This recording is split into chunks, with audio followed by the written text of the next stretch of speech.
Ang Diyos hindi mo lang kasama kapag may breakthrough. At ang Diyos hindi mo lang kasama kapag may challenges. Kahit sa gitna ng mountaintop at valley low, nandun si Lord. Kasama mo ang Diyos pag na-promote ka. Kasama mo ang Diyos pag nawalan ka ng trabaho.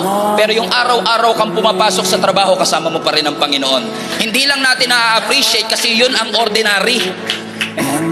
Marami sa atin nagsisimba para magpasalamat. Grabe ginawa ng Diyos. At marami rin nagsisimba para may matinding gawin ang Diyos.